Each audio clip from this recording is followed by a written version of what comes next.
on? Wait, are we live? We're live. Yeah, All right. All right. Hey, y'all, what's going on? We're at a no nonsense podcast. We have a really loaded and fun podcast for you guys today. I am your host, Naim Abulhawa. Today is Friday, June 26, 2020. We are closing in at more than half of the year as this pandemic has caused time to race like there's no tomorrow. It's so tremendous. Anyway, so I got my co-host here, Oscar Montiel. Hey, Oscar, what's going on today? Hey, how you doing, Naeem? Long time no see. I know, right? We've been away for a while. I missed out on a perfect interview you hosted a couple hours ago. That's also going to be on our YouTube channel. Check out the exclusive interview with a pampered chef, consultant, business owner, and our good friend Miss Naomi O'Toole. And I would have loved to delve into that conversation because I enjoy talking about the culinary arts and just the world of chefs and all that good stuff. But tonight we have a really, really, really near and dear to my heart guest. We have our great friend and Vegas connoisseur, actually reporting live from Las Vegas, or outside of Las Vegas, not too far from Vegas, is our good friend Jason Alamillo. Hey, Jason, what's up? What's up? What's up? Yeah, it's actually in Vegas, specifically the Summerlin area. Um, and yeah, reporting live from Las Vegas. So, Jason, Yeah. before we dive deep in our conversation, just tell us a little bit about yourself. I'm a 22-year-old college student. I specialize mainly, major and minor in a major in communication studies and minor in journalism. So that's really my main focus. And then if you want any personal attributes, I love eating. Don't And we all? yeah. And I like, dessert, food, things like that. I like technology. I like watching shows and socializing and going out. I like technology. I might have already said that.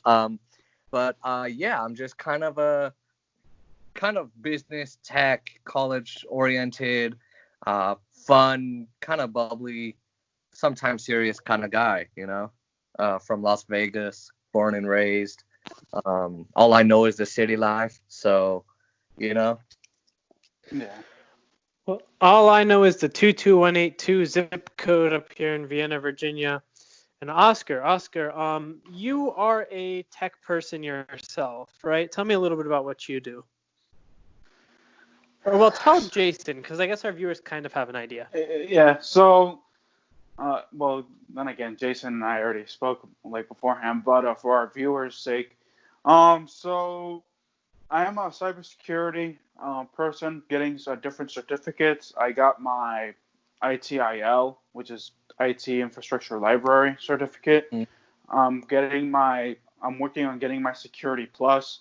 I'm also interested in, when I went through training, I was interested in, doing AT things, but that still interested, but I mean, I put that in the back burner for now, so.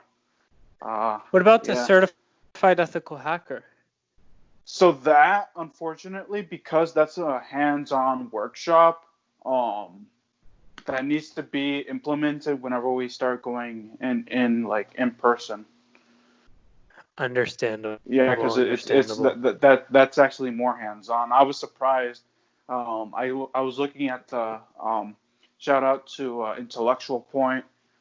Um, I was looking at their courses that they offer and certified ethical hacker because again I heard that they say that they prefer you take it in person, but you do what you can. But when I saw it on their advertised classes, certified ethical hacker wasn't on their list, so I'm assuming that it's actually more in person than anything else. Wow, that's really, really good stuff. So we have our next journalist being brought up here, Jason. We have just the world of journalism is really changing these days. I mean, a different conversation we can get into. how media has become corporate media. You got the likes of George Stephanopoulos, Brian Williams, Chris Matthews, who I think retired recently. Those types of journalists who are all corporatized. Then you got the independent freelance journalists. You got independent media. Some people like to call them indie media, alternative media. Some people like to call them, there's so many names for them. But the people who do their own work and aren't necessarily tied to the corporate structure and to the bureaucracy here. And then you got the great folks, the ones who really do the true digging. The folks like Julian Assange and Edward Snowden to a degree. Maybe you could consider him more a whistleblower, but he worked with journalists to expose the truth. You got Maria Ressa from the Philippines. You got Jamal Khashoggi. Oh, poor Naeem. I think his phone died out, but well, he'll jump in. Yeah. Back in whenever he can. So like, your interest is in journalism. So like, what made you get into that field, and how are you proceeding with your classes now being like online? I'm assuming. Yeah. I personally, I didn't know what I wanted to do as I was getting in college, and I was actually undeclared for a little bit, and I didn't know exactly what I wanted to do. And I first got into communications. Everyone told me, Jason, you know how to talk, you know how to debate, you know how to craft an argument, you don't shut up. And so they said, so I think true. Naeem and you have that also in common, by the way. Yeah, although he's more of the inform people type, I'm more of the I want to tell you off type and inform type. So it's but that's kind of that's why our calls are so long. But so I got in that, and I got in it because I thought, oh, well, there may be like 5 or 6 careers I can pick, and I was totally wrong. And then I found journalism, and I from an advisor, and I took it. And particularly, I'm loving, everything about having an audience and having, podcasts and independent media and online digital and all kinds of things like that. And so that's kind of what I went for, and that's what got me interested. And as for classes, I mean, as I'm sure every other college student in the United States and possibly the world, March 21st, I think it was, everything went digital. Everything was online, and it was really difficult to accommodate, being a JAWS screen reader user and a voiceover user, and if I may, basically JAWS and voiceover are 2 programs that blind people use, basically to read whatever's on a screen. So if a screen shows an article, it's going to read that article out to them. And so softwares weren't being compatible, and I had to wait for OIT to get things settled, and internet wasn't working because it's, everyone's home. And so it was definitely a real kicker just trying to get everything done. It was stressful, but it was all right. Yeah. So like with journalism, fill me in on this. So you know how in IT, you have to like you just pick up like through experience, I guess, and like through that. In journalism, when you're in college, do you have to like get internships and stuff like that? How does that work? Like, what do you do to like break into that field? Yeah, so basically, when you're in the program, a lot of times, when you're taking your regular classes, from what I have experienced, you kind of have to dig in yourself and go to the internship coordinators and go try and find an internship outside of school or wherever you can. It's kind of a survival of the fittest type thing, really, for any college major, whether you're in IT, cybersecurity, computer science and engineering, whatever you're in. Some programs might offer it, but a lot of times your professors won't talk about it. And so you have to go yourself and look for it. Specifically for journalism, really, I mean, UNLV and my school, I'm not sure about everything else, every other college, they have a room in the library that you can film a podcast, you can film a radio show, you can film any kind of thing you want. And they have a news show that UNLV has, which is for all the college students. And really, that's kind of how people are getting on now. And they're working for places like our Las Vegas Review Journal. It's our local newspaper, or local news stations, and just different things like that. So it really depends on where you want to go. And for me, it's not really in the broadcasting. It's more kind of this podcasting, voiceover, announcing, things like that. And it's so basically it's just finding your own. You finding, who's the person who fills out contracts, who's the person that does all the internship coordinating. That's kind of how it goes. So, sorry, I'm back. You said UNLV, and I don't know if I got cut off when I was asking my question, or if my question never came through, or whether you had answered it. I'm not sure. But I guess I could get back to that if you guys want. But first, isn't UNLV where I think where Tommy Lahren, conservative commentator, had really started out? You guys have a program called like The Scramble, The Scrambler, something like that? Yeah, we just talked about that. Tommy Lahren, who is now a conservative, who was actually a liberal before, she started out in journalism, and she started out at UNLV and in The Scramble. And just to be fair, no one watches it. But she started out there, and she was kind of talented at it. I know I criticize conservatives all day, every day, but I'll give credit where credit is due. And she then moved on and did other internships, and then got called in by Fox and everybody else. And it kind of just spiraled into her popularity today. And so, yeah, we do definitely have this scramble. And as I was saying before, we have the podcasting room where you can film a podcast, film a radio show, make songs, do whatever. A lot of journalism students are taking advantage of that and going. His question was about internships, So I don't know that my question came in. Am I allowed to? May I restructure it and re-ask it? Hopefully to hear the answer. Re-ask it, but re-ask it, dude, where it doesn't take you a million years. So I guess I died in the middle of my rant. My phone had died out, actually, folks, so that's why I'd fallen off the cliff there for a second.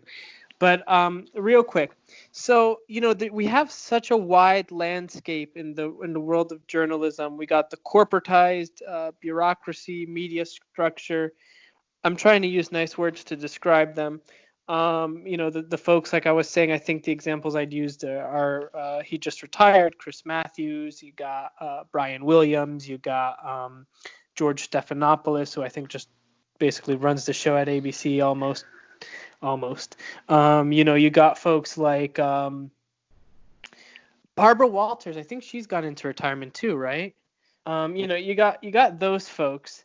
Then you got then you got the independent media, you got the indie media, the alternative media, whatever you want to call them, conservative, liberal, don't matter, but they're running their own show and they're not necessarily tied to the bureaucracy. And then you got a different layer of like deep dive, truth-seeking journalists, and those are, in my opinion, the real heroes. I'm talking Julian Assange, I'm talking Maria Ressa from the Philippines, I'm talking Jamal Khashoggi from Saudi Arabia, who has passed away in the line of duty. He was doing what he does best, seeking out the truth, and some authoritarian governments don't look for that kind of stuff. Journalists in Turkey who Erdogan is currently jailing. You got all these different types of great folks who really deep dive. Edward Snowden worked closely with some journalists when he was exposing some truths. Chelsea Manning worked with Julian Assange, I think.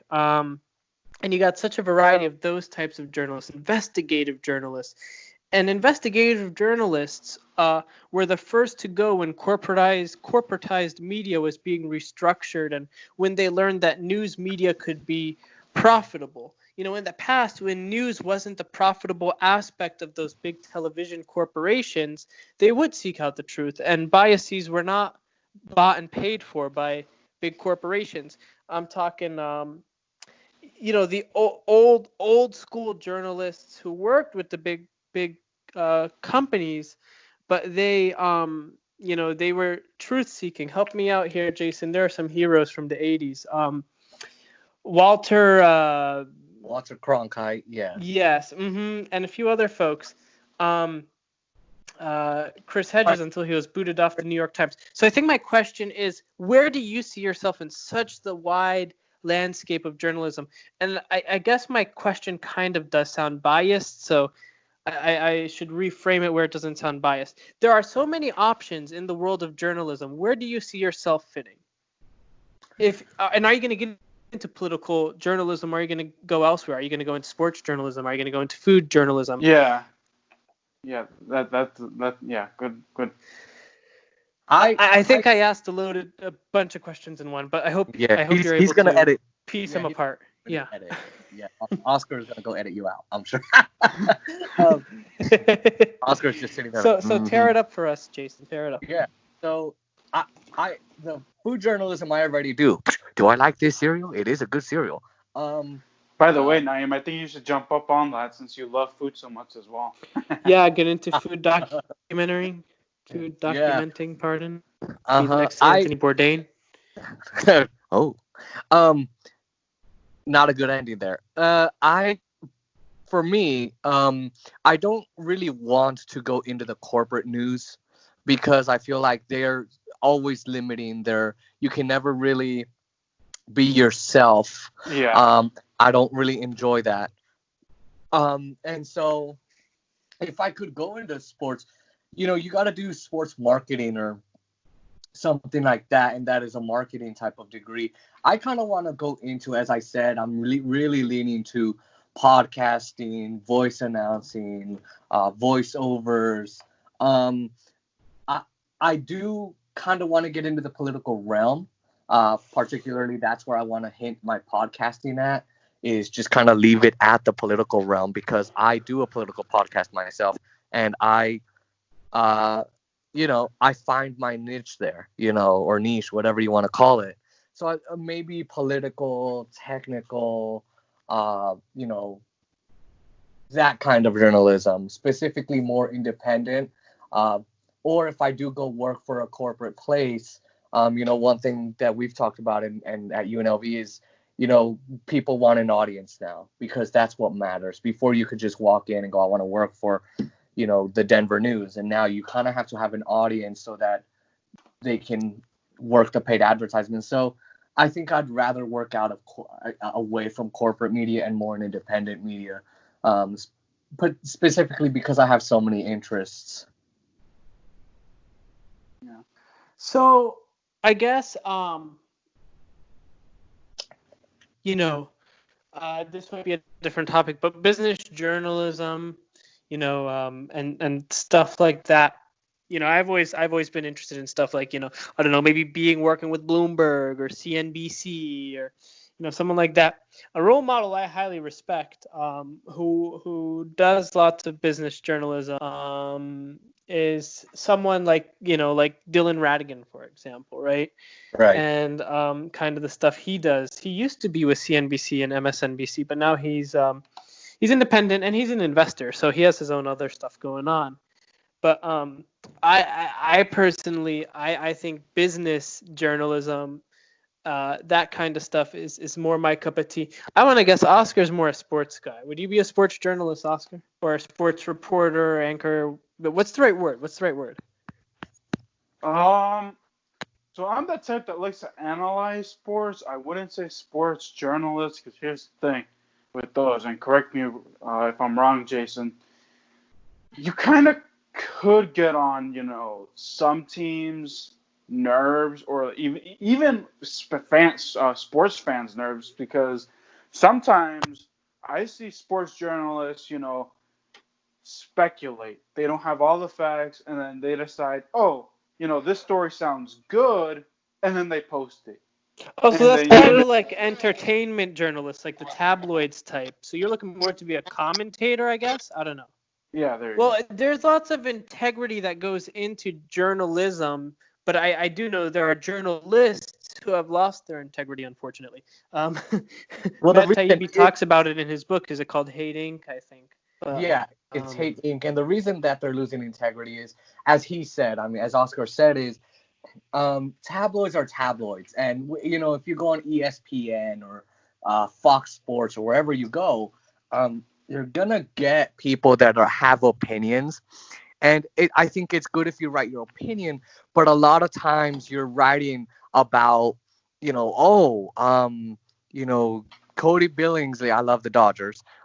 He told off this guy from the Texans because the Texans cheated. Don't come at me because it's true. And what might go on is you're spreading all that information. Or this guy got caught on drugs, this guy got suspended, and I think what Oscar might do and what I might do more is, because I would rather be at maybe ESPN headquarters talking with Stephen A. Smith and all those other journalists who are commentating on the sports. They're analyzing the games, they're analyzing the playoffs, they're analyzing draft picks. Stephen A. Smith. I'm not a fan. His shows are very entertaining. I don't know if you pay attention to Skip Bayless and Shannon Sharps. Mm-hmm. Me personally, I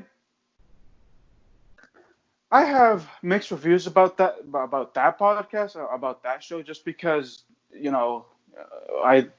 he's Skip is more of a Dallas Cowboy, and sometimes he isn't impartial, and he tends so the Dallas Cowboys didn't have the best season, right?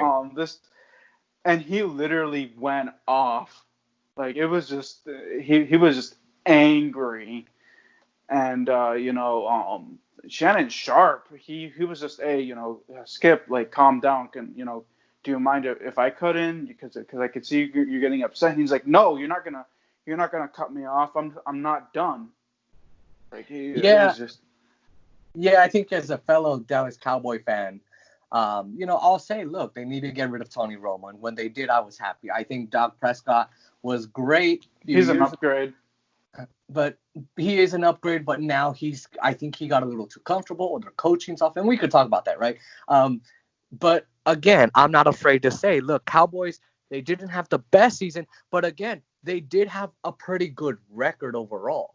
They might have not had the best season. They might have not ended up in the Pro Bowl or Rose Bowl on New Year's Eve or whatever. But at the same time, their record, especially, I think, what is it, the NFC, they were in first place a lot of the time, or second place. So, but I agree with you. I think what you might be hinting at is, the guy couldn't be, Skip couldn't be objective and go, look, they had a pretty good season, but they did this wrong, they did this wrong, they did that wrong.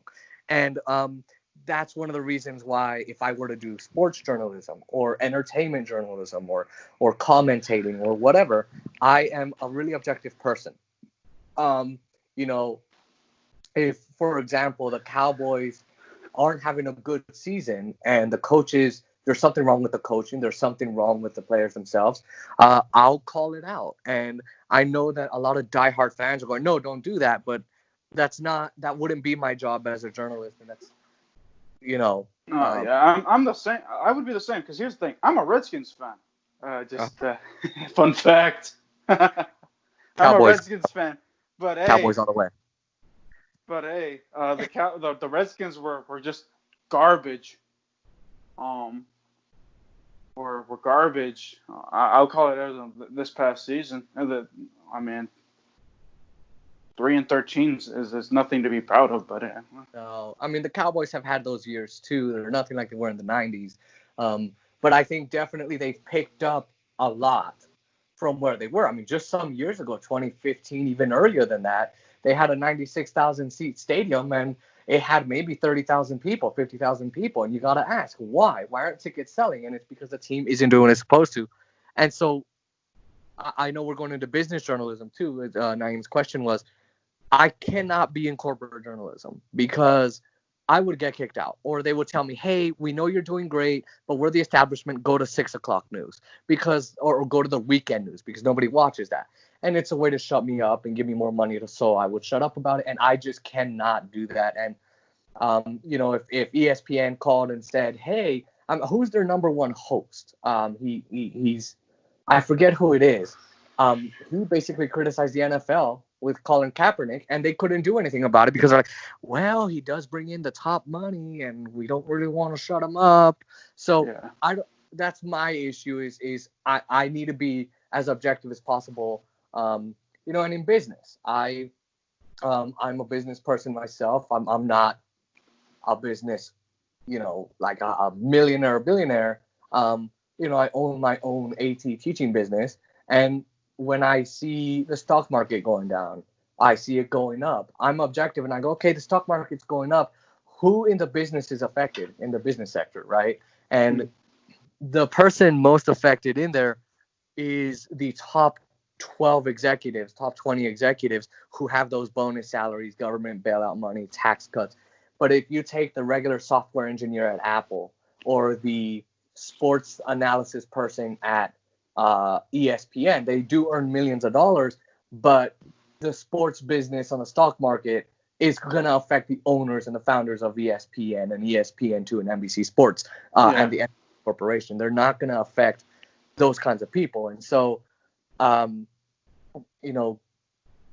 my take on business journalism right there.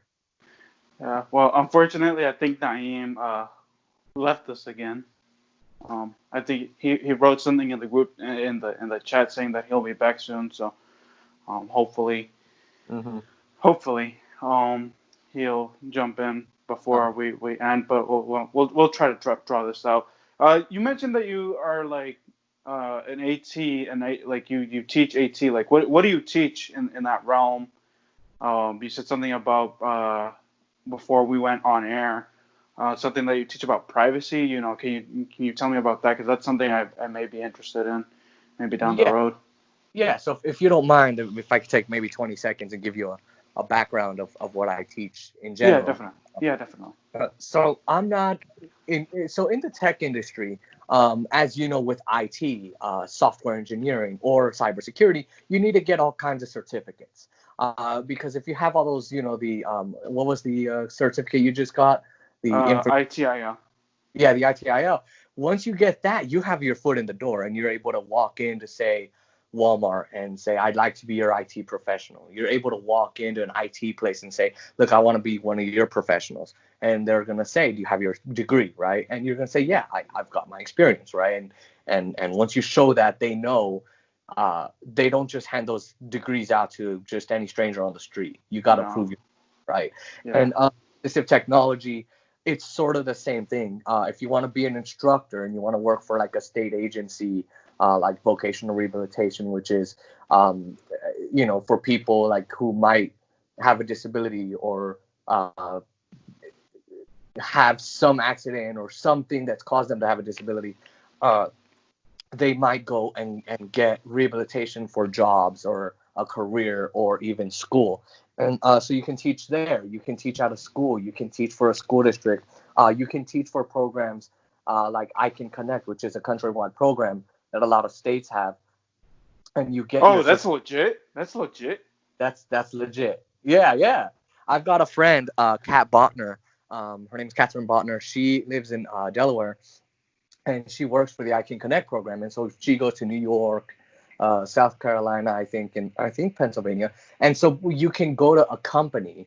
You might have a school district that says, I need to teach all my teachers of the visually impaired how to use JAWS or Open Book, or which is a scanning software that allows you to scan books or papers and turn them into Word documents or PDFs or whatever you need to do. That I remember. Naeem, I know you're back. I remember yes, I am. Used that. I remember I used that once to scan his book, and oh yeah, my whole textbook, I needed it scanned because I just didn't have it in any other format. And Oscar so patiently showed up. We had a good time, but he had to scan page by page by page. Yeah. And I will tell you, hot dogs, man, that textbook was what was it, 5, 6, 7, 8, 9, 10, 100 pages. It was a communications textbook. Yeah. And ooh, it was And large. you didn't even use it. I was salty at the time, but You Well, son of a I gun. will tell you, I withdrew from the class like the very next day, Did you and pay it him? wasn't planned. No, it wasn't planned. I had withdrawn from the class the very next day because of other restructuring issues that were going on for me. So I went ahead and withdrew from the course. And I tell you, man, Oscar was not happy. He was not Yeah. happy at all. And I was like, bro, man, it just had to happen. And I took the communications course the next semester. That time I actually got lucky because the professor didn't even use the textbook. So it was good. But man, I have to shout out Intercultural Communications at Northern Virginia Community College, CST 229. Great course. If you could get the opportunity to take it with Professor David Gourmand at the Alexandria, Virginia campus, 5000 Dawes Avenue, Alexandria, Virginia, and that's Dawes for Dawes. He is a great professor, David Gourmand. That's Gormong. but And it's probably he, gonna be yeah. virtualized now. Oh, I'm pretty sure it's all virtual, but Naim's he's a great virtual. professor. Yeah, I'm always virtual. I'm virtual for you at any time, just at your at Uh, your beck and call, and I'll be there. But okay. yeah. So what's his name? Open book. Yeah, I remember. I made Yeah. Oscar fried Yeah. chicken for me that day. Yeah. So basically, what I was saying to him was, just to get back on that, I can connect. You go and you teach, right? So the company might say, I need to teach this, this, this, and that, and then I can connect with that company. Will pay you. I'm not exactly sure how it works, but basically, what they do is they pay you. When you have a degree in assistive technology, which you can go to Arkansas where they give you the degree, or I think you can get it in different schools. Um, you can charge $50 an hour if you want. You can charge $28 an hour. You can charge $30 an hour. And, you know, the assistive technology I teach primarily is anything to do with Windows, PC, and anything Apple. So I teach the Mac, the iPad, the iPhone, voiceover on all of them, how to use it, what to do, then JAWS and NVDA, which are two different types of screen readers. One you've got to pay for and it's more complex. The other one isn't. It's free. And I teach Windows software and things like that. And so basically, I charge a $10 flat fee, and you can pay me higher if you want. You can't pay me lower. And there's a whole contract which Naim helped me with. And basically, those are the classes I teach. I teach individual clients, but there's one client who was very interested um, in learning how to keep their computer private. And so we were working on a Mac just the other week, I think. And we were talking about, how to get into Safari to shut cookies out, how to keep your passwords a little more safe, what kinds of passwords can you keep, uh, different things like that. And we also, the class that I teach, I'm not a privacy expert, but I know what I know. And so I'll teach, for example, if you're on your Windows PC, what kind of antivirus software is great? You have McAfee, you've got others that, you know, I, right? So the big thing that I teach in my privacy classes is mainly how to keep yourself safe. If you don't want ads, how to keep your browser from generating data to the data collectors that Google and Amazon have, and give to each other. And so that's basically what I teach, but it's mainly a bigger focus on how do you get to those platforms that keep you private, using your software, using your screen reader, your magnifier, your keystrokes. And that's pretty much because I have a strong belief in privacy, and I've gone on a long spiel about it to Naeem before, which is why Apple's my favorite company in the world. Yeah, because it's proprietary. Mm-hmm. uh, and I know you're going for cybersecurity, so what kind of privacy class are you going to look for? What kind of privacy are you looking to delve into? So the thing with that is, I think that's going to be covered in my certified ethical hacker whenever I take that, because Security Plus really didn't get into that. The class that I took, or yeah, the two courses that I've taken don't get into that just yet. So I'm just speculating here, or assuming that that's going to be covered in my certified ethical hacker, most likely. Mm-hmm. Yeah, and I think we both have our own separate sector of work. I mainly do AT. I'm not an IT person, but I've learned a little bit, and I teach. Every time I teach someone, let's say they're on the internet and they're saying, I'd like to learn how to use the internet with JAWS. One of my main things is I incorporate privacy in my classes. So they may not be taking a privacy class with AT itself, but I incorporate it so that they understand about cyber hacking and cyber data collections and all of that. Part of what makes the both of you so good looking and attractive is your guys' deep intellect and wealth of knowledge in items like cybersecurity, privacy. I've always been deeply enamored, passionately in love with the concept of privacy. We were talking about privacy with like big tech companies like Apple, but then privacy in big tech where your data is sold and how it's sold. You got firms like Facebook and Google who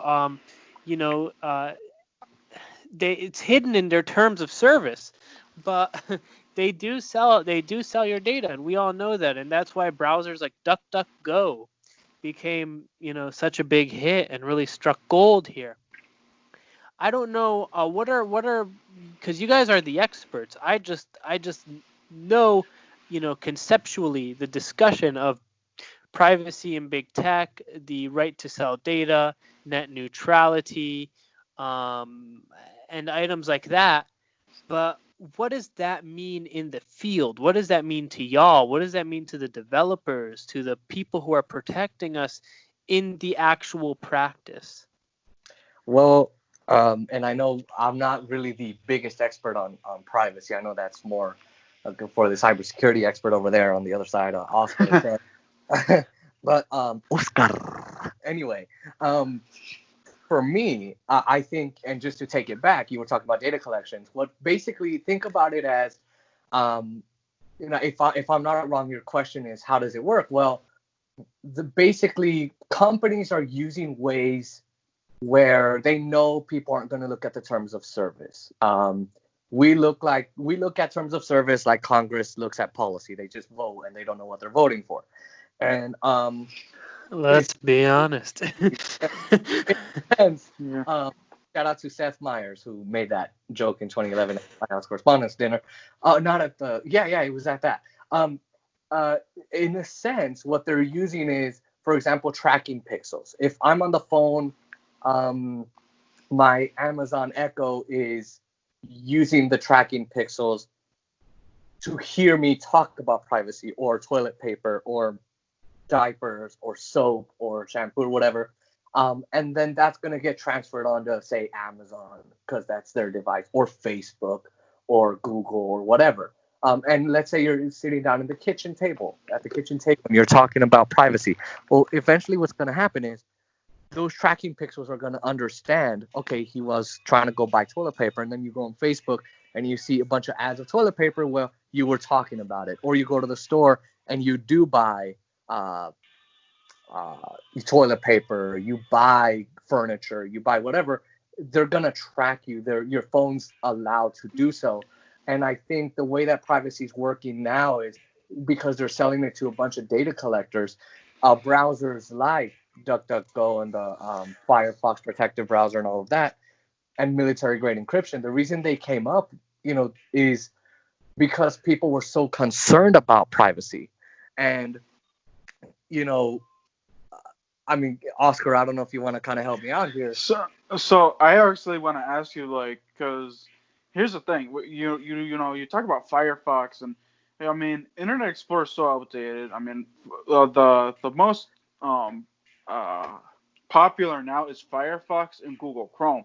but I feel like people use more Google Chrome than Firefox. Do you know why that is? Because it's usually a standard. Google puts out a lot of information. They pay billions of dollars of advertisements a year to make sure you know Google Chrome. It's basically what people know. The average person is not going to know. They're just going to go, oh, Google Chrome because it's advertised, right? And they know it. And a lot of times they do know about Firefox and say, okay, whatever. They're both kind of the same. But I think one of the reasons they do use Google Chrome the most is because I think it's a little easier to autofill passwords. It's a little bit easier to, use, and it's more popular. I think so. That's basically it. Is Yeah. I think Chrome is a little more popular, and I personally prefer Safari. Sometimes I will use Chrome, but on my Mac I prefer to use Safari because it is so Yeah. fast. Yeah, and not saying that, but Chrome is trash on the Mac. It is. Chrome is trash on the Mac. I have a Mac in front of me right now, and I was on Chrome as we were talking, and it's okay. I mean, there's ways to manage it, and I have, and it's fine. But I think in terms of keeping more privacy, um, it that's why Safari is one of my favorites, is because Apple prides itself on privacy. Yeah. And now places like Google, Firefox, and others are saying, "Oh my God, that's a huge selling point now." You know. So Yes. yes, indeed. So I think I'm hearing, or maybe some of our viewers might be hearing that that their data collection isn't all that harmful, is it? Now they're just No. trying to know what toilet paper we want to buy. They just want to know, so they'll direct us to the right advertisers. No, no, no, Where no. where does it become harmful? Is it harmful, or is it just truly marketing and advertising and we shouldn't be worried? No, it is pretty harmful in my opinion. Now, I Yeah. know. I'm sorry about that. No, I'm just agreeing. Yeah, it is harmful because here's the thing. Um, so there's different hackers. Um, some specialize in key logging, others specialize in sniffing, others special I like and so on and so forth. Um, and some hackers are if they want if they really want your information, they can get it. They will find different ways. And back to advertisements. In my opinion, advertisements you really need to be real careful with that because there are some hackers, or I can't remember the term right now. I have to look over my notes, but there is a hacker where they plant a website per se. Okay, so let's say Google.com. Let's use that as an example. You type in Google.com, and then you get an error or something like that, and it says, "Error. Google.com doesn't exist." But look, there's this other, let's say Google.net. You're like, well, close enough. You click on that, and immediately the hackers or whoever have can gain access to what you logged on, and that's another way that that they can get your info. That's why, and with advertisements, you really need to be careful because you look at an advertisement, say, let's use, since Naeem and Jason love food, Taco Bell. Click on the ad, and it takes you to what looks like the Taco Bell website, but it's really not, and that's how hackers can get your info, is that you don't know what you clicked. Right, and a lot of times it's not even hackers that are doing it. It's when you give that info to that company. Facebook would like to use this. Skype would like to use this or that, and a lot of times they don't need your permission because, well, you agree to the terms of service. You have our app, you have our website, you have our service, and Yeah. what happens is they then partner up with data collecting agencies and boards, and then they sell that off, which is how Facebook makes its money because they don't sell hardware. And so they sell that data off, including, not only, okay, well, he likes food, he likes technology, he likes sports. The big thing that they're going to get into is your profile picture, your contacts, your friends man in the middle attacks per se. Yeah, it goes a lot deeper. So it is harmful because you're now giving them more and more and more and more and more ammo that now somewhere on Wall Street, someone's making money off of a stock, off of a share. Naeem, I know I'm putting this because in this example, because I know you're in the stock market. Yeah. You're going in and you're buying a stock, or you're selling off your stock. Well, now along with that stock is a bunch of data.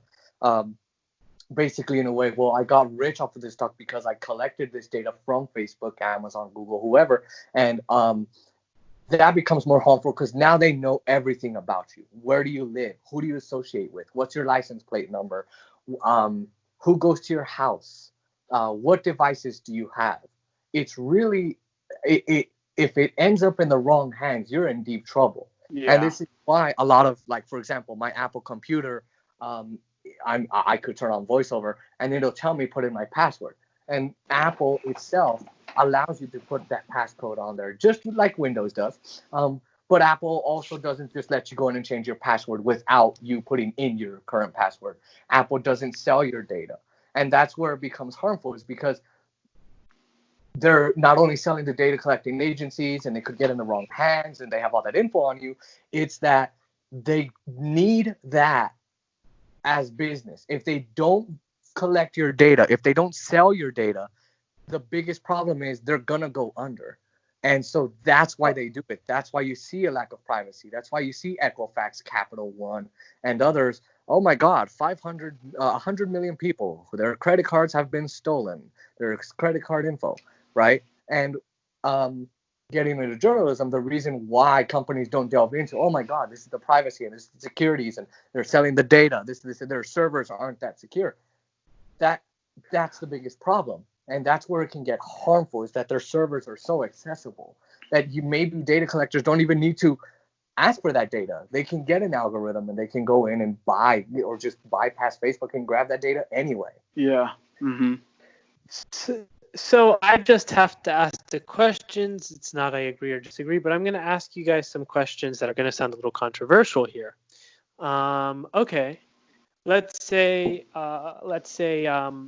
okay, so why don't we just set up an oversight committee, an agency, a nonpartisan, impartial, non-investors, just to make sure it doesn't have anything to do with stock market, agency who reviews and makes sure all data being bought and sold by these big tech companies or by companies that operate here in the United States or under a U.S. license are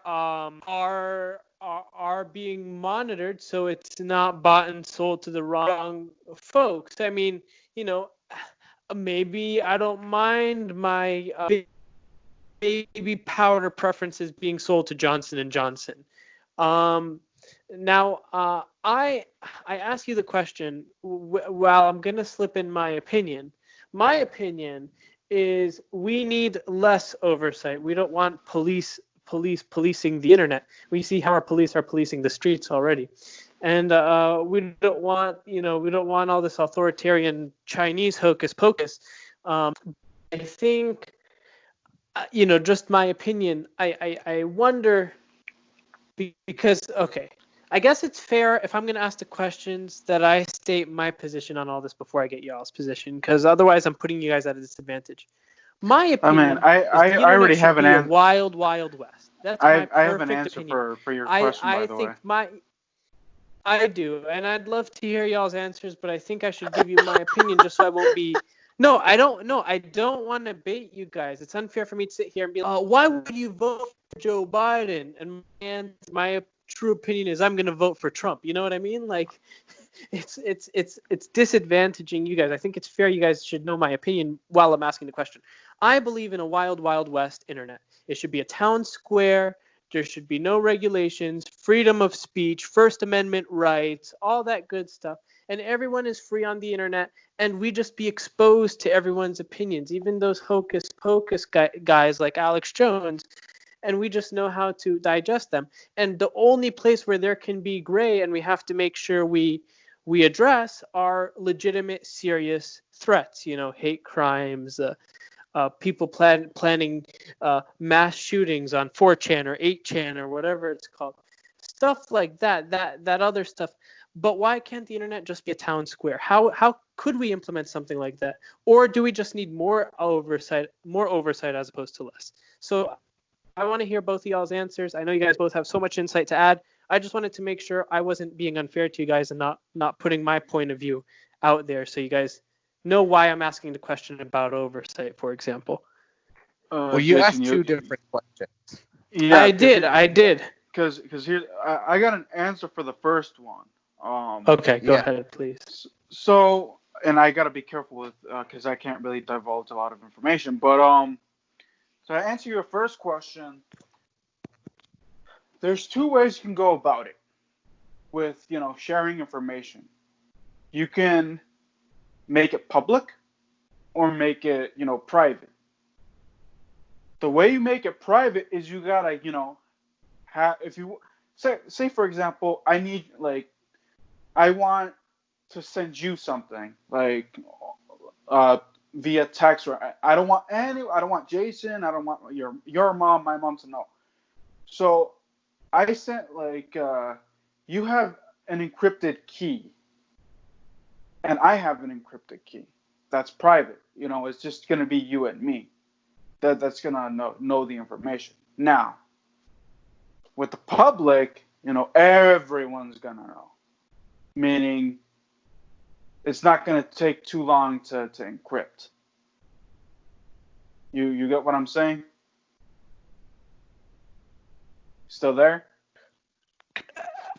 I kind of get what you're saying, but I think so. You're saying I have my own, what you said is called an encrypted key or encrypted key, and you have your own. So what does that mean? When I get a text message from you, the only way someone could hack in, and read our text messages is if they broke my encrypted key and your encrypted key?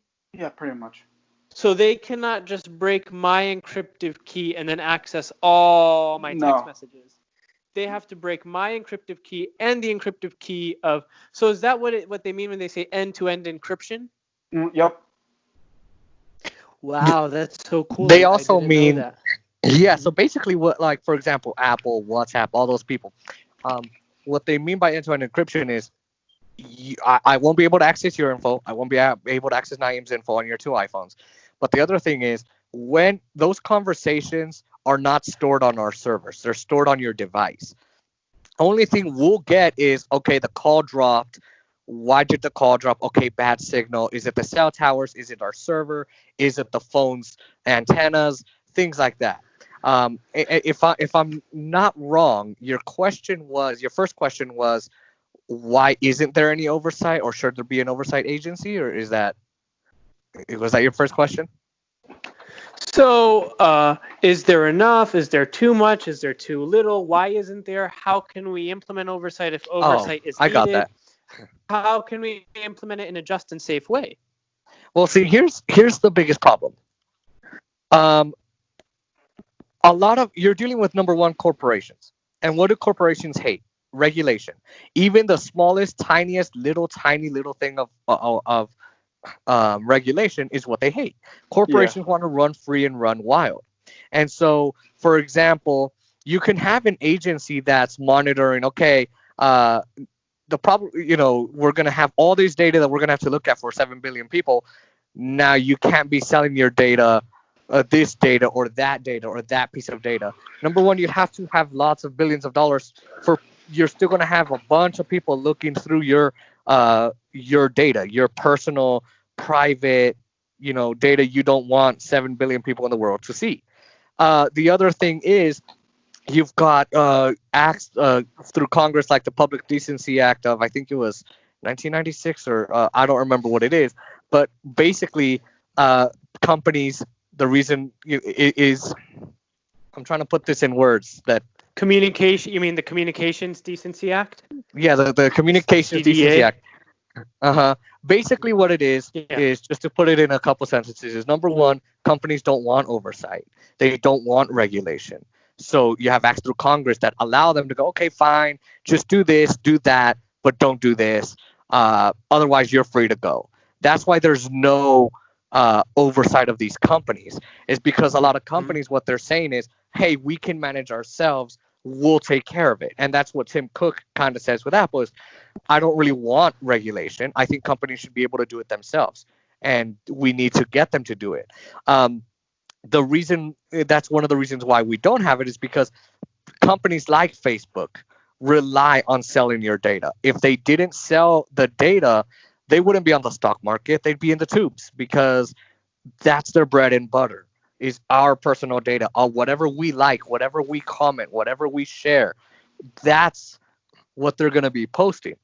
The way to get it, I think we need to regulate. I am a progressive Democrat, independent, and I think we do need to regulate and say you can't be selling data, you can't be using tracking pixels, you can't be selling the data, you can't, collecting, selling, using tracking pixels. You literally cannot. You have to have private servers. But then again, companies are going to say, well, now you're dipping into what we can and can't do, and we don't like that. So my thing is, we need regulation on privacy law. So I think I agree with you in principle. We do need regulation. We do need oversight. In that, but I don't think we need an organized, structured agency. I think there has to be a certain level of, and maybe I'm a libertarian in this regard, a certain level of individual responsibility. What are you doing on the internet? The internet should be a public utility, a public forum. I can go into the town square right now and drop my booty down low, right? But am I going to do that? No, because I may see a partner or a fellow real estate investor in the town square, and he'll say, "What are you doing?" So no, I don't think there should be regulation from an institutionalized body. I think, look, even I think it was Aristotle argued so many years ago the right to private property, But I think what we have to look at are three things I really want to point out. Number one is, if they're making money off of selling our data to advertisers, why can't we just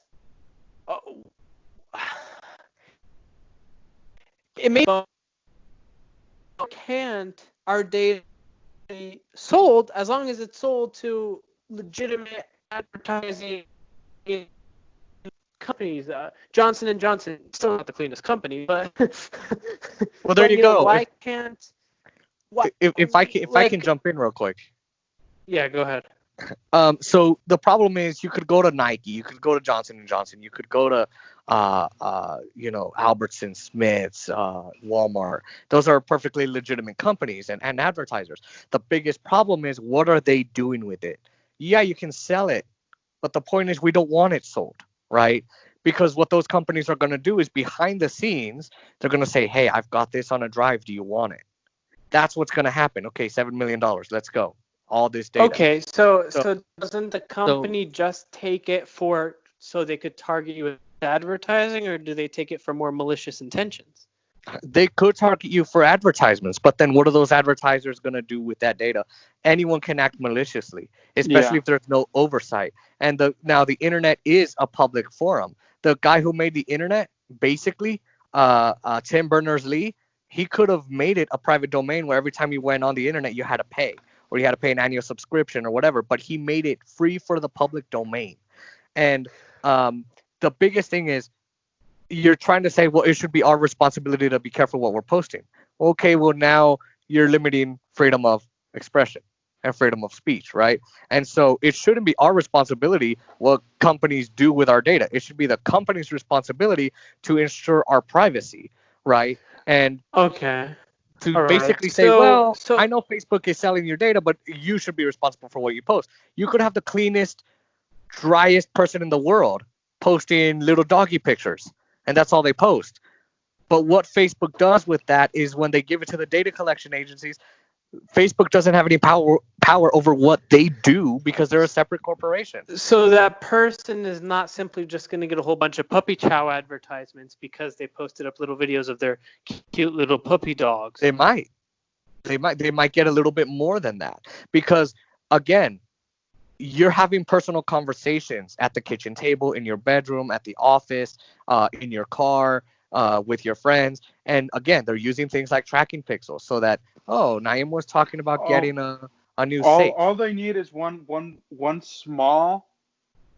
It doesn't matter the size. It can be the size of your fingernail of information, and then they can track you or get the information that they want.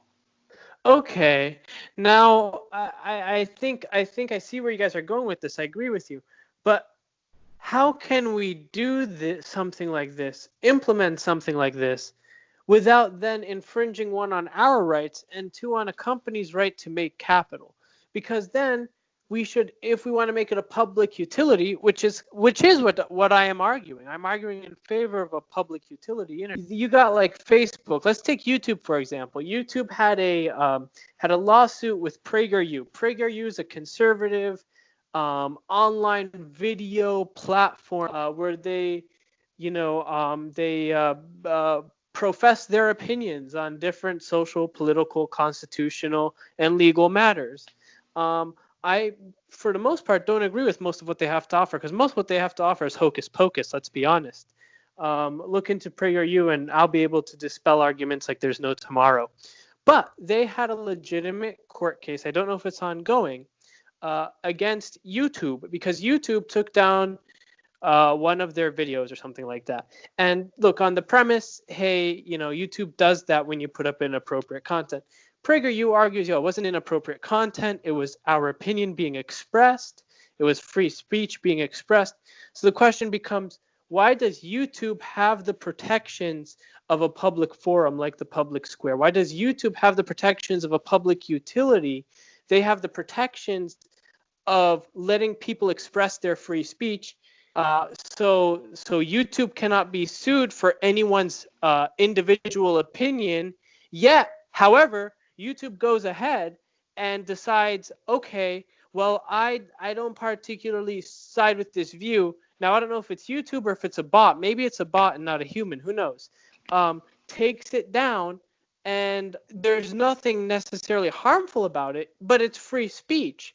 Why did it get taken down when they're not gonna be eligible to be sued or taken to court for something that a YouTuber has and they post on YouTube?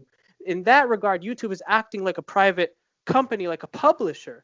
Publishers have the right to take down their contributors and their editors' content, right? Like the New York Times or the Washington Post. The publisher has the right to take down, let's say, Tom Cotton's op-ed in the New York Times, because they are a publisher. They are not a free speech bastion. They're not a free speech forum. They are a publisher. They're private. So YouTube has to make a decision. And I know I sound like I'm hammering here on YouTube, but I think all these big tech companies have to have this conversation. Do we want to subscribe to the positives and negatives of being a public utility, being a public forum, being a free speech open area, a public square? Or do we want to subscribe to the positives and negatives of being a private publisher? And there are the positives and negatives of both. A publisher has the ability to put up and take down whatever their contributors and editors put up there, and that's no problem. They have that authority. They have that control. They are private. A public forum does not have the right to intervene as long as it's not hate speech and as long as it's not threatening someone's life in the immediate, as long as it's not an imminent present danger. Then they don't have the right to take it down. Yet they have the legal protections not to be sued if something that someone posts up on their platform is something someone else does not agree with. So basically, they're trying to get the best of both worlds. One, they want the ability to have those legal protections that don't come with being a publisher. A publisher can get sued for something their contributor puts up there, but a public forum cannot. So they want the protections of a public forum, but they want the powers and the discretionary abilities, the discretionary comforts of a publisher, of a publisher. So I think big tech companies have to come to this reckoning, to this conclusion, and that is one thing that particularly frustrates me. And I don't typically side with conservatives at all, but you have Twitter trying to fact check Donald Trump, and it's kind of like, look, if you're going to establish a fact checking committee, one, what are the sources you deem independently, like Twitter or YouTube deems as authoritative sources or credible sources? What is it, CNN, Fox? So here's the deal. Yeah, but see, here's the thing. They start fact checking, and then isn't that not a limitation? Like, I'm saying there has to be a note, maybe an editor's note. Hey, we don't know that we necessarily side with the views expressed below. Please do your own research. That's why you have disclaimers out there, in my opinion. There's nothing wrong with disclaimers, but what Twitter literally did with Donald Trump, and I don't agree with Donald Trump on many things. I don't agree with him, and I don't agree with what he was saying at the time. He was trying to claim that mail-in voting is fraudulent. Just be careful. Be careful with what you're. See, that's the thing. Hold on. We shouldn't have to say be careful when we're on a free speech platform which claims to be a public utility. YouTube claims to be a public utility, so I should be able to say this. I'm not spreading hate speech. I'm just saying I kindly, respectfully, and in an adult manner and fashion disagree with Donald Trump on most issues.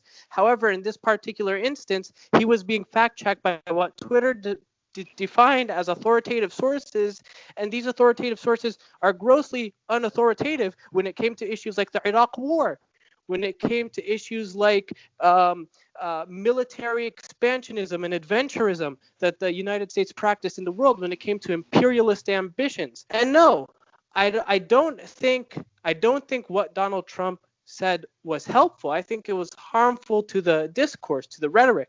But I think a disclaimer is more than enough for Twitter to go ahead and post what they claim are authoritative sources and direct people to consume that knowledge and that knowledge only. What makes an authoritative source? And what is Twitter and Facebook trying to do? Set up committees to determine what is authoritative and not? Well, guess what? If I'm on one of those committees and I'm a huge investor in, say, Apple stock, I'm going to promote Apple. If I'm a huge investor in, say, Amazon, Washington Post is a subsidiary of Jeff Bezos' assets. So Washington Post is under Amazon. So I'm going to promote Washington Post as an authoritative source.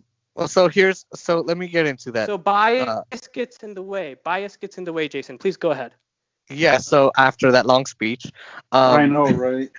No, I want you guys to realize how frustrated I am with this debate. They're talking about wanting to be a public utility, but exercise the rights of a publisher. So let me get into that.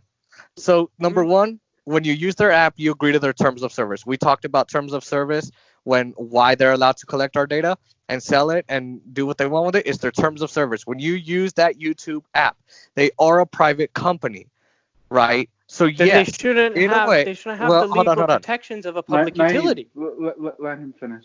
So, the basic thing is, number one, the reason that they're taking down that conservative's content, you have to realize a few things. Number one, you're agreeing to their terms of service.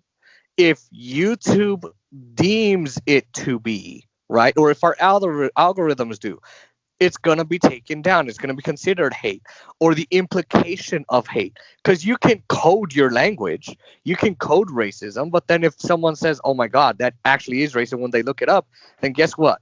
That you're agreeing to that when you're using YouTube to promote your platform. Number one. Number two, it's the algorithms, right? They have a little algorithm, at 8 o'clock when you post your video on a Saturday, no one's at the YouTube office. So they have an algorithm that goes in and goes, based on the coded language, we feel it is, right? That's number two. And I think Oscar can agree with me on that one. Mm-hmm. And number three, again, it is political people getting involved, political parties getting involved, saying we don't like this on the left. On the right, we don't like this from the left. So now the left has been demonetized for years and years and years. Now conservatives have now been demonetized on YouTube. The reason why is political power, and then private corporations. They can do what they want because there's the lack of oversight. Remember, we just cited the Communications Decency Act, and so the CDA. That number 2 is they're giving them the best of both worlds, and number 3 is the algorithms that they're using. So you agreed to let them do whatever they wanted, the political power, and the legislation. That's basically why that happens. And you may not agree with Twitter fact-checking Trump. The sources that they might be using, they might be looking back at establishment figures, they might be looking back at authoritative figures, looking at notes, looking at different speeches, looking at the differences, and going, hey, this adds up. The problem is with you using social media in Iraq, no one was around. Facebook, Twitter weren't around. Facebook was just starting during the Iraq war.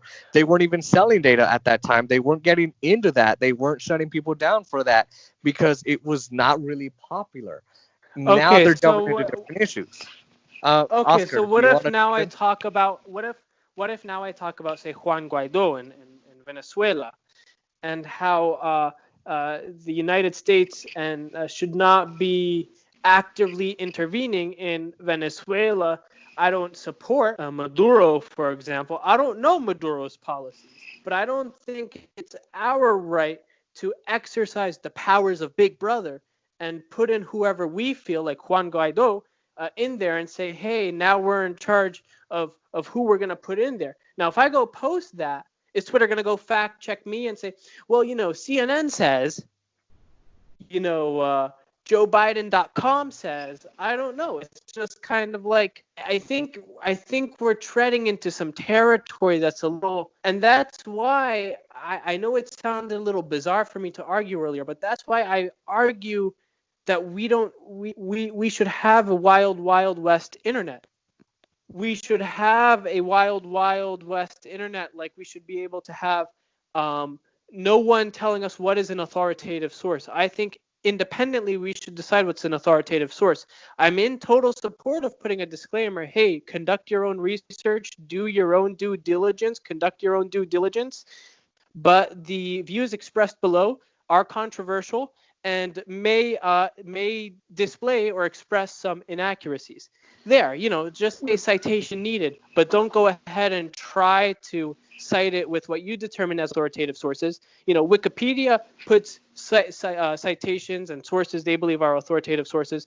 I think that's fine for Wikipedia because you're looking for something in Wikipedia. But on Twitter is supposed to be a wild west place. I'm supposed to be able to post something very exotic, like, hey man, I really wish all humans can live on space. Something crazy like that. That's not hateful, but that's a weird viewpoint. I should be able to post that. I should be able to post, man, I stay up at night thinking about mushrooms. I know these are stupid examples. I don't want to get into weird examples here, but I think there is, I think oversight in a weird way has to be there, but it cannot be institutionalized. It cannot be a bias-run campaign. It will just have to be in the form of disclaimers, in the form of, and then in terms of companies selling your data, I think there should either be a demonetization, meaning kind of sort of like, okay, we're not going to be selling your data, but you're not going to monetize our services. So I cannot go post up a YouTube video and expect to be monetized if I don't want my data sold. Or, hey, there are going to be, let's say there's two Facebooks. There's a Facebook where you pay the subscriptions, you pay a monthly $9.95 a month, but you don't worry about advertising, you don't worry about your data being bought and sold, you don't worry about anything. Or you could be willing to be consumed by advertising and be consumed by the possibility of your data being bought and sold.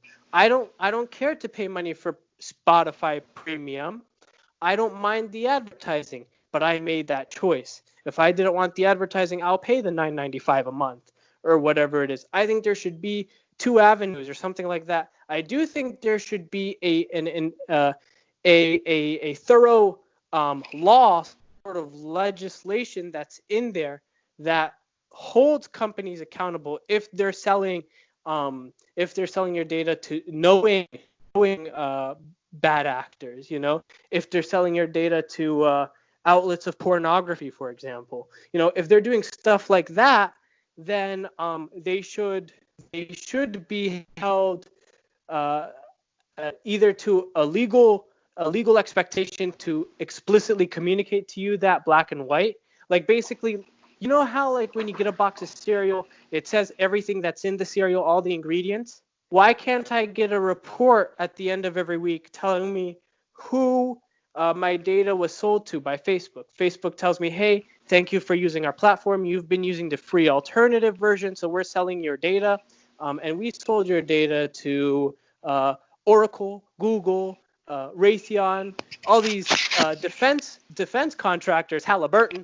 Then I'm like, ooh man, my data has been sold to some wacky tacky people. So I could be aware. I'm aware that there's some funky tunky stuff in canned foods, right? So at least I have the right. And I think there has to be two versions. The version where you pay the money, so you subsidize Facebook if they still want to make money, you're subsidizing them yourself, or the version where they have to seek other ways of making the income and being subsidized, and that would be through selling your data and advertising. But I think overall the internet has to be a place where we don't have fact checkers, we don't have quote unquote authoritative sources that end up being quote unquote biased sources. I think if the Iraq war was going on at a time where data was being bought and sold, and the Iraq war was going on at a time where there were fact checkers on Twitter, I don't think I could go to Twitter right now and post actively against the Iraq war, which I was totally against even when Twitter didn't exist, and not get fact checked. What if they fact check me with Colin Powell? What if they fact check me with John Bolton? What if they fact check me with Joe Biden? Those three individuals and more, George W. Bush, David Fromm, so on and so forth, were all pro-Iraq war, so they already have biases in their opinions. They already have biases in their quote-unquote authoritative sources. They already have biases in their approaches. So I know and we could get into the philosophical discussion of all human interaction has bias, right? But I think it's healthier if they just put disclaimer notes. I don't know, the content here is a bit controversial. Conduct your due diligence if you agree with this opinion or otherwise. Just like this conversation right now, Naeem. Yeah, no, we could put a disclaimer, just know that there's some sensitive topics being brought up here. But I think Jack Dorsey talked about this at one point with Joe Rogan, because Joe Rogan brings it up multiple times, about setting up a Wild Wild West Twitter. Maybe there has to be two alternatives. The Wild Wild West one could be the one where I pay a monthly $9.95 subscription and there are no advertisers. So the advertisers don't have to be associated with my content. If I was gonna say, because here's if Gushers doesn't want to be associated with my anti-Iraq war rhetoric, then they don't have to be associated with my anti-Iraq war rhetoric. If they don't want to be associated with my anti-corporate approach, they don't have to be associated with my anti-corporate approach. I'm paying $10 a month, $20 a month, $5 a month, $15 a month, $16 a month for a subscription-based service through Twitter, Facebook, or whatever other social media platform I choose to use. But I'm making that decision and I'm paying the money for the luxury of the freedom of expression of speech. And so long as I don't express hate, I should be fine. Or there should be a way for me to appeal or dispute the algorithm-based takedowns. Okay, Naeem. You know what? And I get algorithms are robots. I get that. There should be a way for me to dispute that if they take it down and I don't feel like it's hate. Okay. Well, your claims are okay. So good points. Wild Wild West. Algorithms versus maybe keeping it private. My problem, and I'm gonna try to let's try to wrap. Not the whole. Let's try to wrap this conversation just because we kind of No, there's a lot to be talked about this. I want us to go on till all our thoughts are expressed. So I want to hear all your thoughts, Oscar. I want to hear all your thoughts, Jason, and I want all my thoughts to be heard. My thoughts are pretty clear, though. I think there should be multiple avenues so people can make the choice as to their comfort and as to what they want to do, and the companies still ensure profit, or the companies have to make a decision whether they're publishers or public utilities, and public utilities aren't going to be profitable or aren't going to be as profitable as publishers maybe. New York Times, to get it, you have to pay a $4 a month subscription, I think, for the basic version, but they're a publisher. I can't go on the New York Times and put up an article about being anti-Iraq war right now because they have a publisher and an editor who can decide who to take that stuff down. They have that luxury because that was the choice they made. But they also have the legal liability of potentially being taken to court and litigated against for something that may be deemed by others as hateful or racist or otherwise. So yeah, let's talk about it. Let's talk. So with the Wild Wild West theory, with that, you just got to be really careful because you got to remember, if I think Naeem bring this up. I think you and I were having a discussion with about the what is it called? The group in Washington State that wanna establish that no rule, anything goes, no holds barred aspect of the town. They don't want any government. Just gotta remember, no holds barred, no rules. Meaning, with any action you'll take, be prepared for a reaction or repercussions. So with that, if you want a Wild Wild West internet, gotta be careful with that. Even with the rules are in place for a reason. And if you have that Wild Wild West, you just see where I'm getting at. Where I see where you're going. I see where you're going, and I agree with you in principle. I definitely agree with you in principle. And however, hold on, Naeem, and because I think that so you're trying to get both of our views, and I think you kind of overspieled a bit. Jason, what is your take on it?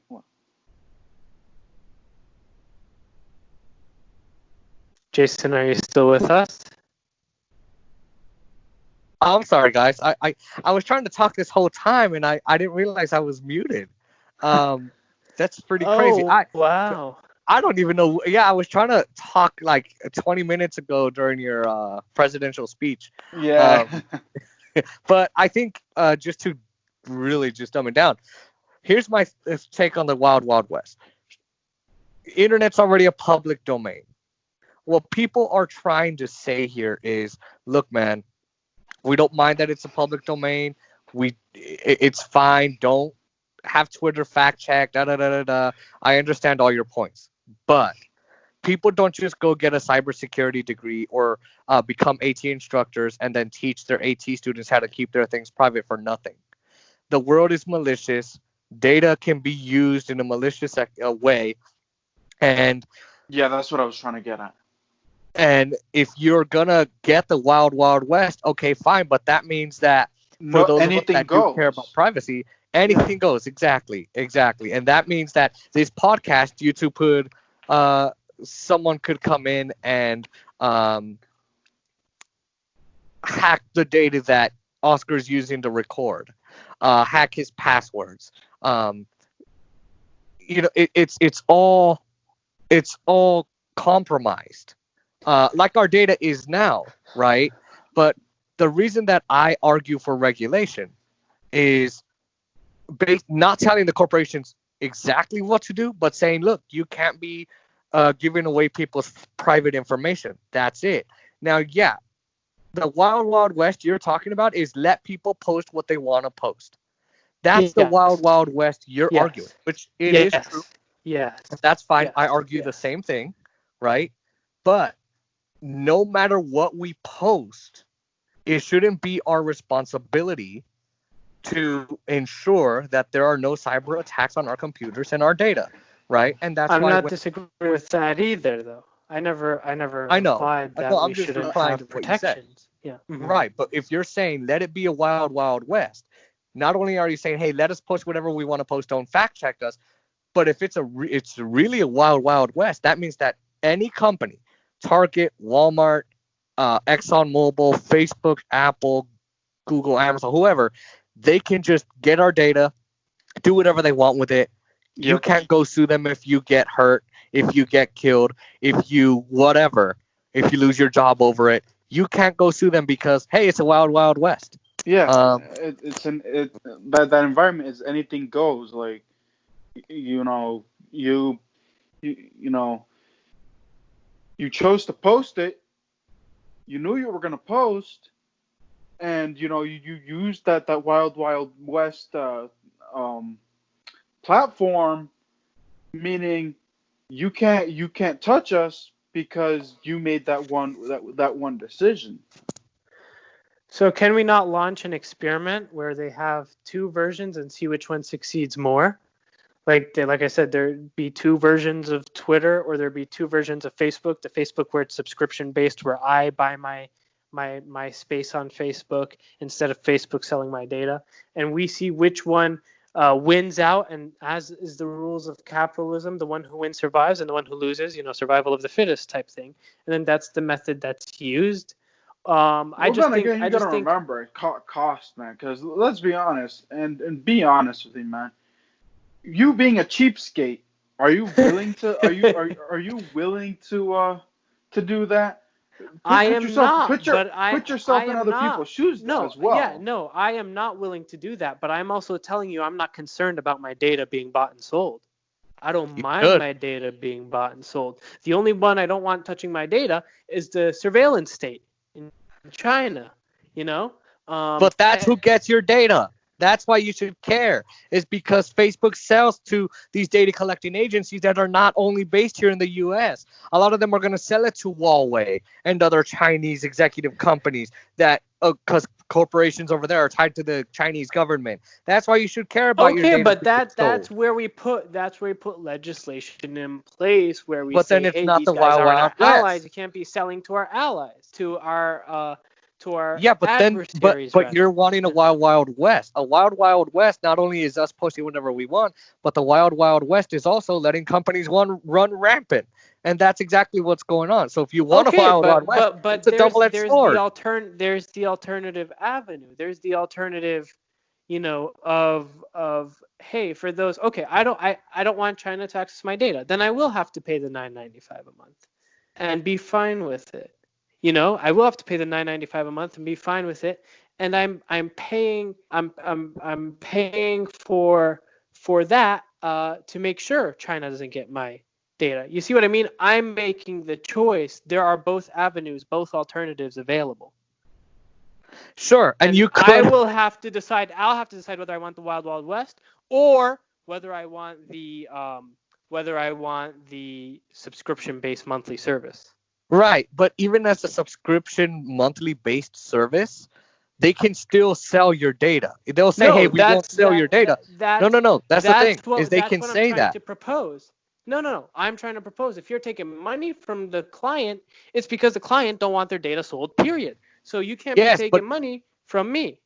But that's what I'm saying. Legislation should be put in place for something like that. Yeah, but then it can't be a wild, wild west, because what if someone doesn't want their information sold, but they also don't want to have to pay to use for you not to have their information sold? I see where you're going. I got it. Mm-hmm. You could have that alternative, but at the same time, what if they say, okay, fine, but we're not going to let you see your friends' posts? Okay, fine, but we're not going to have your posts go everywhere like it normally does. Then you have companies playing their little games, and because they're a private corporation, the government's not going to intervene because those corporations are giving that money that you give to the politicians, and they're saying, hey, even though we're not going to be able to sell their data, let's not let their posts be seen. So when you go to your Well, friend's house, that's when you go. and you say, hey, Naeem, did you see my post about the real estate thing? What post about the real estate thing? No, I posted it. Are you sure? Yeah, let me go on your phone and check. And all of a sudden, it's not there, but it is on mine. Again, you can do that. That's totally fine. And you can have that alternative where they don't sell your data and you pay a monthly subscription, but then they start effing with your data all over again. But that's where capitalism proves its beauty, and capitalism is not a beautiful structure at all in the wildest sense of the imagination. But in this regard, that's where capitalism is going to prove its beauty, and we'll see who wins out. Let's say they try to block me, and I'm paying that monthly subscription. Well, guess what? They lost not only my monthly subscription, but I don't want my data sold, so I'm not going to use Facebook at all. I'm not going to use these social media outlets at all, period. And then they're going to end up losing customers. They're going to end up losing a customer base. So they're going to be forced to evolve. They're going to be forced to reform. They're going to be forced to adjust.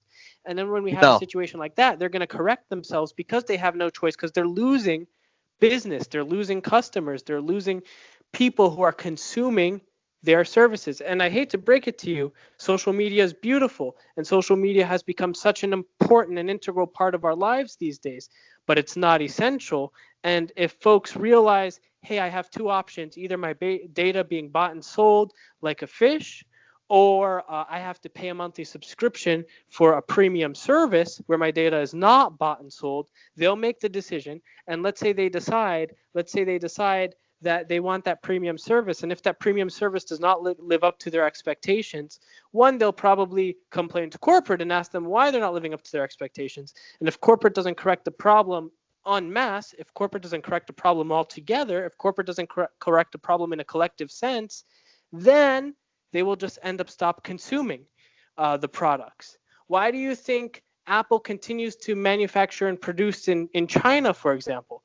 They're continuing to do that because people enjoy the low prices. They know if they bump up the prices, they're going to lose business. So that's why they keep on doing something like that. But people need to be more aware that jobs are being taken away from them and sent and shipped off to China because of Apple and because of the greed of capitalism. But what I'm saying is capitalism also has a beauty of forcing businesses to evolve when they have to, forcing businesses to reform when they have to, forcing businesses to adjust when they have to. And this is the only time you're going to hear me praising capitalism, because I rarely ever do so, and I don't support it as a principal theory of economics and wealth. Jason, last thoughts, because I actually, before I lose the recording, we have to kind of end it just because my battery's running, and with those iPhone 8s, you have to keep your headphones plugged in and you can't charge simultaneously. So, Jason, your last thoughts before we wrap this up. So my last thoughts are, and I really wanted to talk more about privacy in tech and how that works and all of that, and, but we can try that another time. I think my last thoughts are, we can have a wild, wild west, but there's a reason that so many people would not subscribe to that, is because, number one, a lot of average people don't know that their data is being collected, don't understand it, don't care to understand it, so Facebook wouldn't make any money off of it. Number two, they would not make enough money, even with people who would subscribe. It wouldn't be so much that they can stop collecting data, because no one's going to want to pay for that. And that means that no one really pays attention to their privacy. And my last thought, I think, is based on everything we've talked about, I think that's why cybersecurity is very, very, very important. Because you can, for example, if you go on my iPhone, there's a 20-character password and you have to guess it between numbers and letters. On my iPad and the Mac, it's the exact same thing. And you can have military-grade encryption and secure VPNs and all of that. And we can get into how all that works and how by the way, apps. what are the two best ways? Say that just a random question for both of you, and I want Jason's answers first and then Naeem's. So I'm going to give you a scenario, and I want to see what you guys' responses are.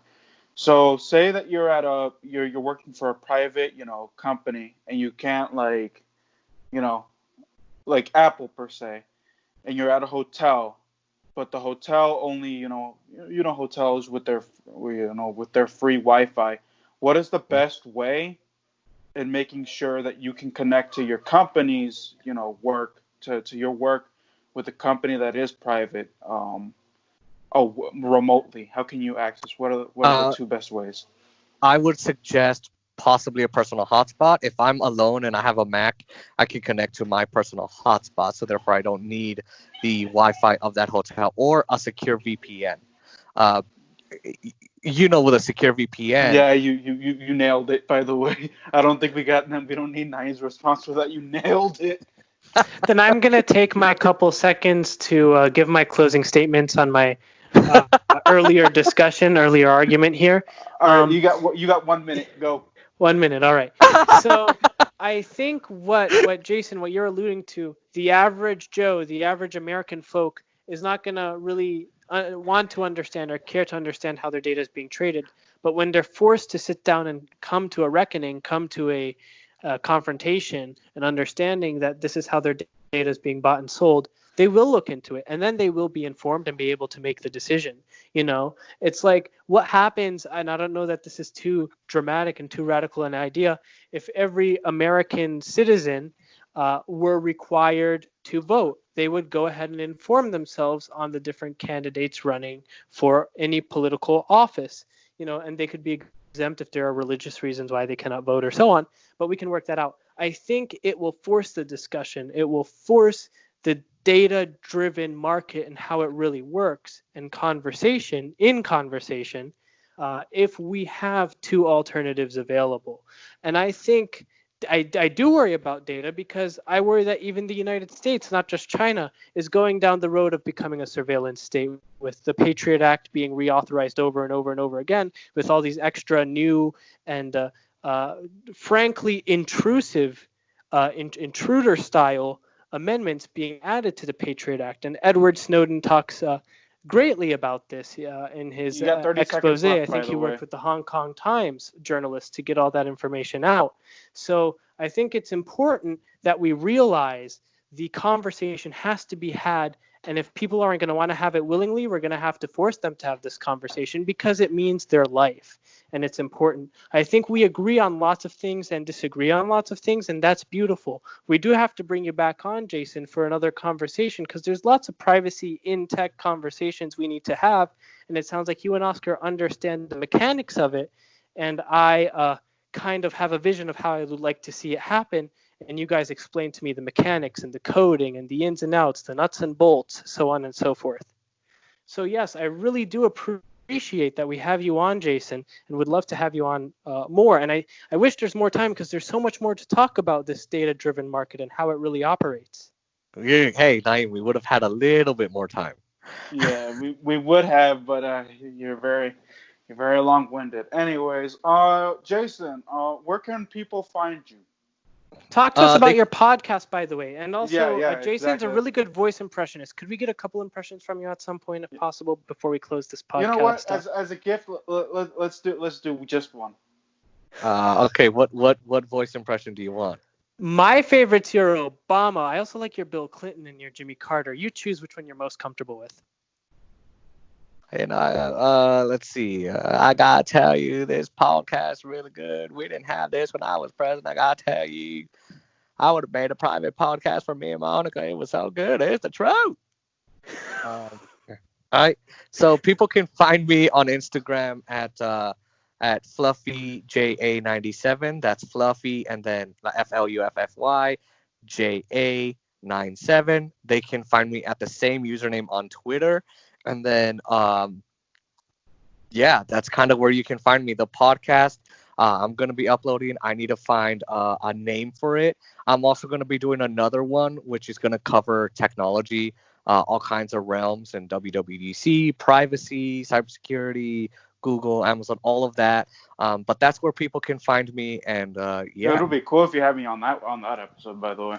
Yeah, definitely. I'm getting that one set up, and I'm gonna be delving into both podcasts. So, are there any quick highlights from WWDC and the whole Apple shenanigans that went on this week that you'd like to to close us off with? And then also, I know I'm asking a lot of you, Jason, but also talk a little bit about how people can get in contact with you for your assistive technology business. Yeah, so my email is leadership, so like LEAD as in donuts, ERS as in so good, HIP as in potatoes, J as in Jack, B as in boy, A as in apple at gmail.com. So that's leadership, J, B as in boy, A as in apple at gmail.com.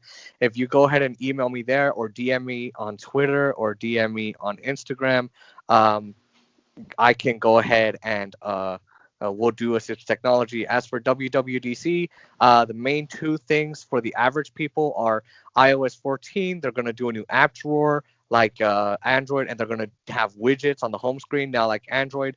Car key, where you're going to be able to start your car without a key and then unlock it without a key.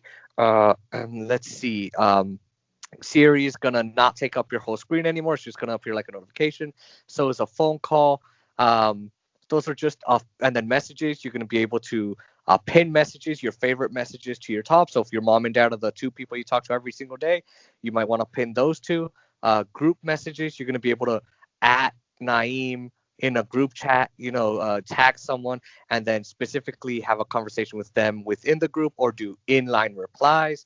And that's kind of what's going on with iOS. iPad, they're going to do Scribble, where now you can write in anywhere with the Apple Pencil, and it'll turn it into typed text like Safari or Chrome or wherever. And Mac, they're going to switch to ARM, their own ARM processors, and that's kind of just a little bit of WWDC. And the car key feature is going to start out, I think, with 2021. So he died out. He died out. Yeah. So I'll finish that. It'll start out with 2021, but they're going to include it on iOS 13.6, so the new update. So that's kind of there. That's kind of cool. Yeah. You can, all right, folks. You can find me at Oscar Josue Montiel. This is my YouTube channel. Please subscribe if you haven't already. Twitter, Oscar J Montiel 37. Facebook. Don't ask me about that again because I don't know. Like, I post things on Facebook. I just don't know how to. Can you clarify for like when I need to like have people find me on my Facebook? How do you do that? Well, that one's a little tricky. I would create a public page for your podcast. I would, because if you give people your Facebook, they now have access to a lot of your data, and you don't really want that. So maybe just give them your Twitter and your Instagram, and wherever they can find you there. Just because you don't really want them to look you up on Facebook. Yeah. So yeah, that's my information. Sub up to Jason. I'm gonna Alamillo. butcher your last name. Alamillo's podcast, and this was Oscar from the No Nonsense podcast. Obviously, Naeem, he left the chat because his phone died out. But we will see you guys. Oh, he's back. I'm back. Yeah.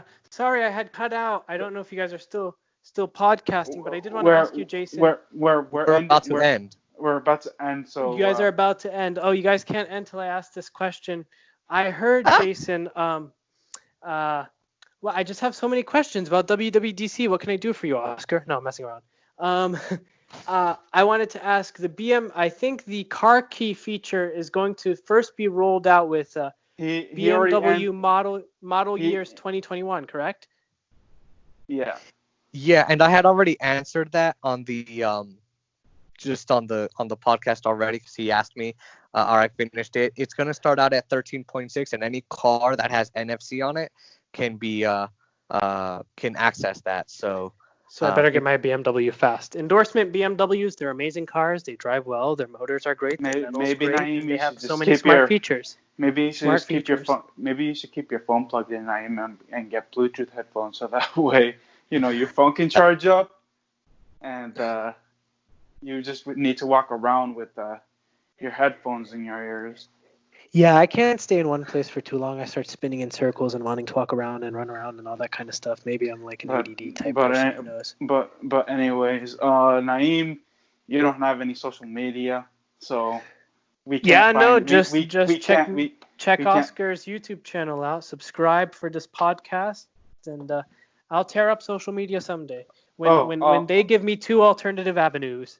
Also, just a disclaimer, Jason, if you can send me links to your things, I could put them in the description below as well, so you guys can check them out. And folks, I'm not against disclaimers. I'm against fact checking. Let's get that clear. I don't mind disclaimers at all. All right. So this was the end of the No Nonsense podcast. Thank you guys so much. Drop your comments below, y'all. Drop your comments below.